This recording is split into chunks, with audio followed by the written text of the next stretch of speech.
Shall we? Okay, then let's. Okay, so Yoel part 17. And what we're seeing in Yoel is a pattern. And it's a pattern that's starting to materialize. We started at this first part of Yoel by discussing a change of consciousness, a shift in consciousness in humankind, that some people would become more attuned and go in the direction of Yahuwah Elohim in the Torah, while some people would go the opposite direction, and some people wouldn't be affected at all. They just stay right where they're going. And we've seen this consciousness in a sense that there's been a lot of hostility start to develop towards the whole concept of, in the world's terms, God. What we see as far as a pattern, though, is the whole scheme of things. The feasts and festivals, like we've said in the past, illustrate to us what's going to happen.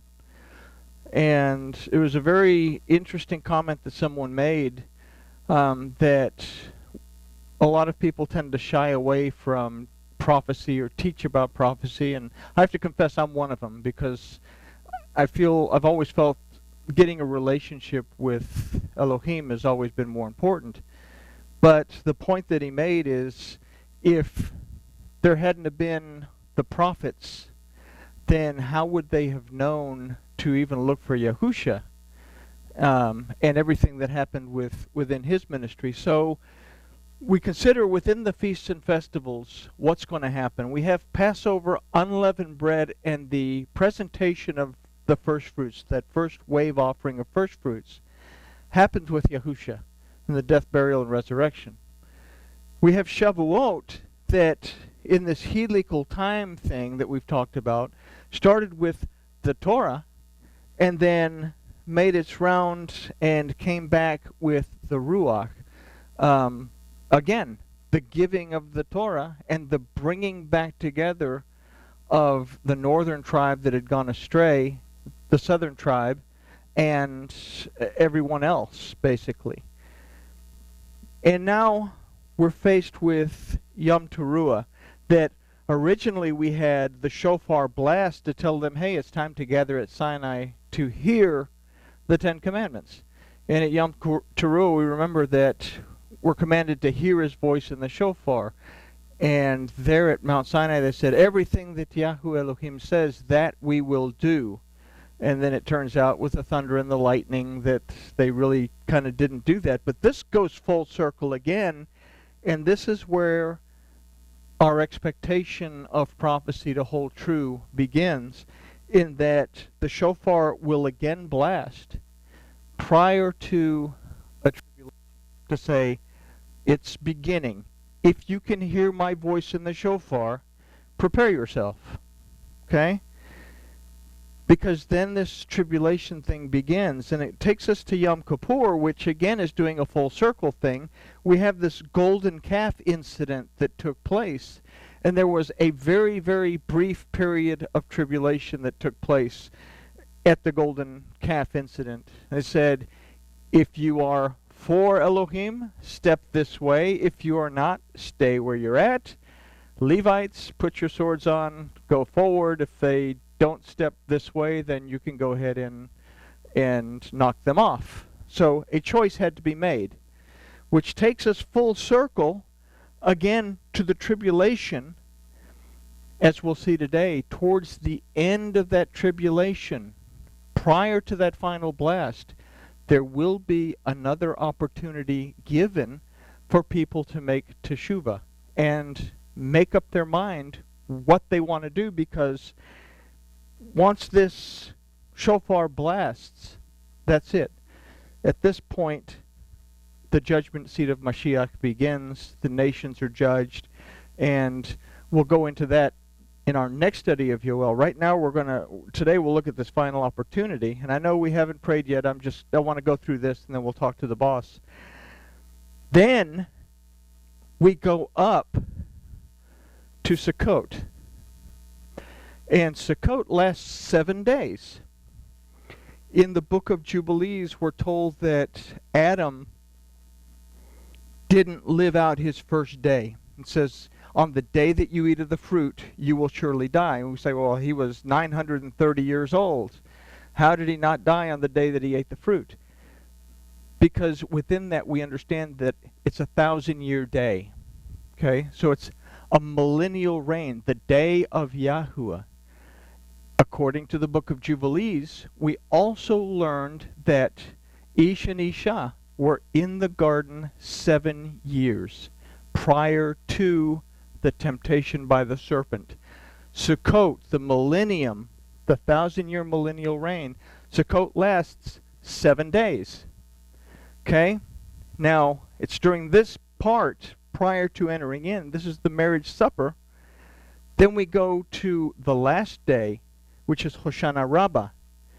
This is the last day where it's the great redemption. This is the day that Yahusha was circumcised, we say, but it is also the great redemption, the final redemption where the Satan is going to be loosed within the garden to bring temptation back. There will be a choice to either succumb to those enticements or not. For those that succumb to the enticements, outside the garden with the Satan. For those that do not, remain where they're at. This is that white throne judgment, that final judgment that leads us to Simchat Torah, which is the scroll is rolled back all the way back to the beginning, and it's the world to come. In a nutshell, a Cliff Notes version of the eschatology that we're looking at in the book of Yoel. There's a lot of stuff that we won't consider in the book of Yoel that will come later. You know, the beast, the harlot, Babylon the Great, all these things that Revelation talks about, we won't understand unless we look at the Torah and the prophets before we go into that final book. Because then we're just going to speculate, we're going to make a mess of it, and all of a sudden the king of the east is Russia, and he's coming against Iran and Iraq and all this other nonsense that we need to understand it a lot more clearer than that. So we're going to take a look at this 17th part of Yoel. It's a little bit short, but I didn't want to go into the judgment phase because that would have taken us quite a bit more time. And it's better left for a day on its own. So let's talk to our Elohim, and then we'll take a look at this part of Yoel. But Master Yahuwah, we thank you so much for this opportunity to study your word. We thank you that you've given us the opportunity to open our eyes and our ears so that we can hear your voice in the shofar, and that we can bring ourselves closer to you and build a relationship with you, knowing what your plan of action is. And tonight we ask that you will also open our eyes, open our ears, and open our hearts so we can see, hear, and understand what your word tells us. And we thank you for it in the name of Yahusha. Amen. So, in our last study of Yoel, we considered the nations being brought into judgment. And we remember, I'm going to put my finger right there so I don't lose my place. We remember that from our discussion that from Revelation, it says that they will be brought to a place called Harmageddo, which in Greek is translated Armageddon, which means the mount or the place of assembly. Okay? This is where that battle against Satan takes place and all this stuff, and Satan is cast out. But the judgment is to occur here. Okay? We recall that the remnant has been placed inside the gates of the city.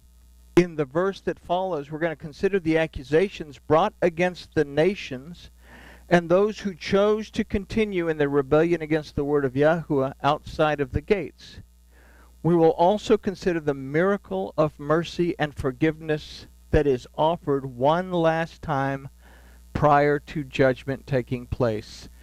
And we have this every year at Yom Kippur, the Day of Atonement, we have the opportunity to look at ourselves, say, where am I? What do I need to fix? What do I need to change? How can I make my relationship with my Elohim better?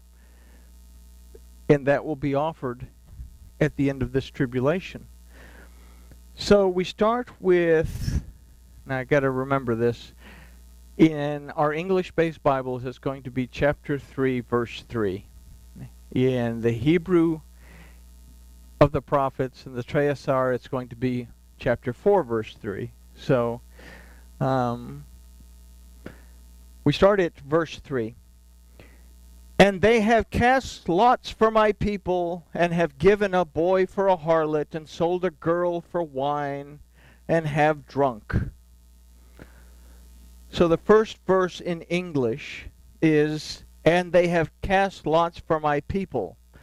But this verse leaves out the Hebrew word el, that means to or toward, but it also means against. This verse should read, and against my people they have cast lots. Excuse me. The word for cast is yadu, that means to properly handle. It has a similar root, yada, that means to confess and to bemoan. This is an interesting thing, because yada, the root of that is yod, which means hand, and the root of yod is, or the root letter of yod is yod, that is a numerical value of 10. And from Yom Teruah to Yom Kippur is 10 days. So we're saying that this is a pronouncement of the crimes. Okay? So this verse should read, and against my people they have cast lots. The word for cast is yadu, that means to properly handle. It has a similar root, yada, that means to confess and to bemoan. So here we can consider that they have not properly handled the people of Yahuwah and have confessed and bemoaned against them. Okay, so that sounds like a pretty serious crime. Okay? You have not treated the remnant with the respect and dignity, or listened to them like you should have. To bemoan means to regard with displeasure, to show disapproval for, and to not find pleasure in. Now the word for lots is goral, that also means to show retribution. So we could further our idea that we're developing to say that they have not properly handled the people of Yahuwah by confessing against them, regarding them with displeasure, and showing disapproval and retribution against them. Now retribution means punishment given for wrongdoing. And if we consider what is going to be happening during the tribulation at this point has ended. They've been gathered together for judgment, but during the tribulation, the remnant during the tribulation sought to open the eyes of the people to show them the direction that they were to walk. And they were rejected and persecuted, many to the point of death. So in the tribulation, the remnant will be here to teach, to guide, to direct the world in much the same way as the prophets did in the past, saying, repent, for the kingdom of Yahuwah is at hand. Those who call on the name of Yahuwah will be delivered from this, will be restored. But again, they've sought to open the eyes of the people and show them a direction, but they are rejected, persecuted, and many of them to the point of death. The nations are being judged for exacting punishment on the people of Yahuwah who followed his instructions. The next phrase is, and have given a boy for a harlot. Okay? Now we could attribute that in ancient times as that young men were sold as temple prostitutes in the pagan world. But let's consider this a little bit deeper. This phrase begins with the word vayetenu, meaning and have given. The root of this word is natan, that aside from to give also means to allow and to permit. The root for boy is chayaled, that literally means the boy. Now the word for boy is yaled, that aside from boy also means apostasy and wickedness. So with this we can consider the idea of apostasy and wickedness being permitted and allowed. Apostasy and wickedness is permitted and allowed. The word for harlot is bazonah, that more specifically means to commit fornication and prostitution, as well as it means to be unfaithful to Elohim and to commit idolatry. So if we add this to the idea that we've gathered from the word for boy, we can consider wickedness and apostasy being permitted and allowed, leading to idolatry and unfaithfulness to Elohim. So that's a little bit more serious than selling a boy as a harlot, which is bad enough. Now the next phrase is, and sold a girl for wine and have drunk. Now the word for girl is v'chai yaldal, that refers to a young woman who is old enough to marry. It refers to a bride. Considering this, we have to take into account that the root of this word is also yaled, that we considered previously also means apostasy and wickedness. Considering this, that there is a bride that is to be rejected because of its wickedness and apostasy, now we can take one of the many stories that we could refer back to, but one of them that came to mind right away is Yahusha's story about 5 maidens that had oil for their lamps. Oil is a representation of truth, and 5 that did not. She is to be makelu, meaning sold. Now this word also means to be given over to death. And it's interesting that this word also means to sell oneself into bondage. This has been a conscious choice. The truth of the Torah has been taught and made known, but as we saw earlier, it has been violently rejected. And this is where we come back to this shift in consciousness that's taken place. The name of Yahuwah has emerged radically over the last several years.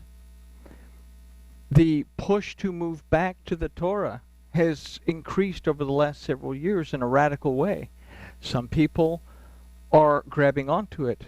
Most people are still fighting against it, rejecting it. So here's an idea that this has been a conscious choice. The truth of the Torah has been taught and made known, but as we saw earlier, it has been violently rejected. The verse ends with, for wine and have drunk. Now the word for wine is vayayin, that aside from wine implies the idea of intoxication. The nations have become intoxicated with their apostasy and wickedness and have sold themselves into a bondage that will lead to death. We do really crazy and stupid things when we're drunk. In this they have drunk. Vayishtu, that aside from to drink implies the wrath of Elohim and the drinking of both wickedness and destruction.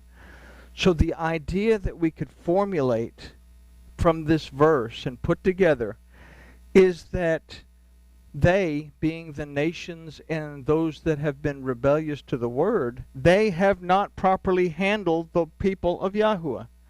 They have confessed against them, regarding them with displeasure, and showing disapproval and retribution against them. Wickedness and apostasy has been permitted and allowed to lead to idolatry and unfaithfulness to Elohim. This is a bride that is to be rejected because of its wickedness and apostasy. This has been a conscious choice. The truth of the Torah has been taught and made known, but it has been violently rejected. The nations have become intoxicated with their apostasy and wickedness and have sold themselves into bondage, a bondage that will lead to death. They have consumed the wrath of Elohim. Okay? That's quite a bit for something about selling a boy and, and trading a girl. But this isn't simply a charge against the nation. As hurtful as it may sound, both Judaism and Christianity, because we stick to a Judeo-Christian mindset when we discuss the Torah, even Islam. But Islam has its own place in all of this, so we'll stick to Judeo-Christianity. That both Judaism and Christianity have rejected the Torah of Yahuwah and have chosen to yield to their own teachings and traditions that go contrary to Yahuwah's instruction. Both have rejected the name of Yahuwah, and both consider themselves to be the bride. We have one that says that Israel is the bride, and the other one says that the church is the bride. Okay? There have been prophets and teachers that throughout history have urged them to repent, and all of them have been rejected. What we've considered here, or what we have considered, is the charge against them as well the charge against them as well in the court of Mashiach. In the verses that follow, there is a measure of hope that is offered, a plea bargain in judicial terms. So what we have in this verse is these are the charges that are being levied against you. You've committed apostasy, you've committed wickedness, you have rejected my word, you have rejected me. In essence, you have rejected my Yahusha. Okay? So it's a very serious charge. Verse 4 is going to offer an inkling of hope, because that last trumpet blast of Yom Kippur has not sounded. There's still an opportunity to make teshuvah, to turn around. Because once that final blast on Yom Kippur blasts, the time to make the choice ends and judgment begins. So we go to verse 4 that says, "And also, what are you to me, O Zor and Zidon, and all the regions of Philistia? Will you render retribution on my behalf? And if you render retribution on my behalf, swiftly, speedily will I return your retribution upon your head." That sounds pretty seriously. If you try to punish me, I'm going to punish you back. Is basically how we read this. So let's consider the Hebrew, and maybe it says something a little different. Yahuwah says, "And also what are you to me, O Zor and Zidon, and all the regions of Philistia?" Literally, this says, what do you have to do with me? There's a thingy back here. What do you have to do with me? Here we might consider another chance to reflect on where they are is being offered. What do you have to do with me? Paul says that everyone has a measure of faith, and it is here that one is being asked to take one last look. Zor, which in a lot of our Christian-based Bibles says Tyre. I don't know how they got Tyre out of the word Zor. Well, I guess it's a Greek word. Comes from the root zur, that means to show hostility, to be an adversary, and to be off course.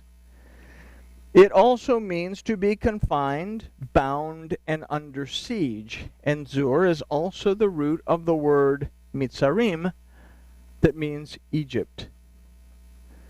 So we could consider that Yahuwah is asking this at this point. What do you have to do with me? You have chosen to be a hostile adversary by going off course and returning to the bondage and the confinement of Egypt. Okay? The word Zidon means to hunt and to ensnare. The word for regions is Gelilot, that aside from region or coast also means to close or to fold, as in closing a door or folding down the door flap of a tent. Its root, galal, in that root we have a meaning of being rolled away and removed. Now the word Philaset that's used for Philistia means a land of wanderers. Its root palash means to roll or to wallow in ashes. So here we can formulate a complete idea of what Yahuwah is saying to the nations and to those in rebellion to his word. What do you have to do with me? You have chosen to be a hostile adversary by going off course and returning to the bondage and the confinement of Egypt. You have ensnared yourself by closing the door and choosing to be removed so that you can wallow in ashes. This is kind of a chilling concept. He's saying, you have chosen this. You have chosen this judgment. Yahuwah is saying, everything that is about to happen is your choice. You chose to reject the door that is my word and my instruction, the Torah. Elohim is asking the accused to reflect on these things in a hope that teshuvah will be made. In the next phrase, it says, will you render retribution on my behalf? Which we're going to find out it really doesn't say that. The word for will you is atem, that is asking each person individually. In essence, Elohim is asking each individual as opposed to a group. They are assembled in this valley, so to speak. But Elohim is addressing each individual person. Each individual person. He's not addressing everybody as a whole. This is turning in like everything else, like it was at Sinai. Each individual person, atem. Okay? So, he's asking everyone to reflect on these things. The next three words truly show the compassion of Yahuwah Elohim. He says, Hagemul atem meshalemim. Okay? In other words, will you make a recompense and make amends is literally what this says, as opposed to will you render retribution on my behalf. It's literally saying, will you make a recompense and make amends? Are you willing to fix this? Is basically what it comes down to. Are you willing to fix this?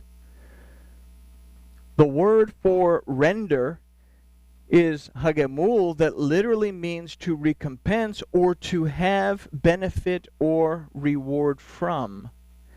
He is asking, will you take my benefits and my reward?